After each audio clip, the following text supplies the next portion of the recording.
Saudara, mendengar kata penjara pasti menyeramkan bagi setiap orang.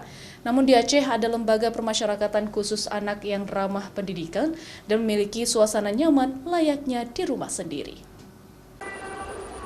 Lapas Anak Kelas 2 Banda Aceh merupakan salah satunya lembaga pembinaan khusus anak yang tidak memiliki pagar pembatas layaknya penjara biasanya. Jika dilihat dari jauh, lapas anak ini layaknya rumah yang berada di tengah persawahan yang asri dan sangat nyaman untuk ditempati bagi anak bermasalah dengan hukum. Lapas ini dibangun sedemikian rupa karena ingin membuat anak didik permasyarakatan yang menjalani masa hukuman akibat perbuatan melanggar hukum nyaman, layaknya berada di rumah sendiri. Meski kondisi bangunan terbuka lapang, namun penjagaan dan pengawasan dilakukan secara ketat oleh sipir.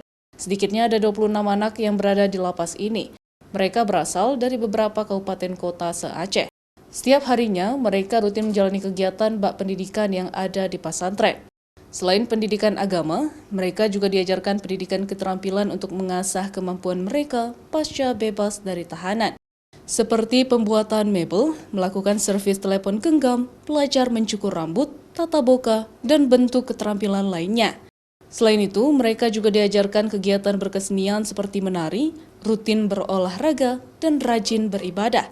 Kita dekatkan hatinya dia, kita sering memberikan semacam nasihat, arahan, bimbingan.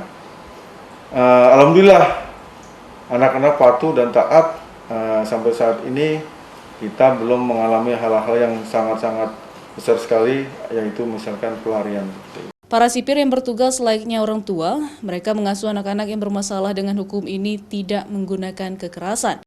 Para anak tetap diberikan haknya untuk mendapatkan perhatian serta kasih sayang. Walaupun tidak memiliki pagar pembatas, namun sejauh ini belum ada kasus pelarian Andikpas dari lapas ini karena mereka mengaku nyaman dibina di sana. Diharapkan selepas menjalani masa hukuman, anak-anak ini bisa berubah menjadi lebih baik dan tidak melakukan tindakan melanggar hukum. Nova Misdayanti, Kompas TV, Aceh Besar.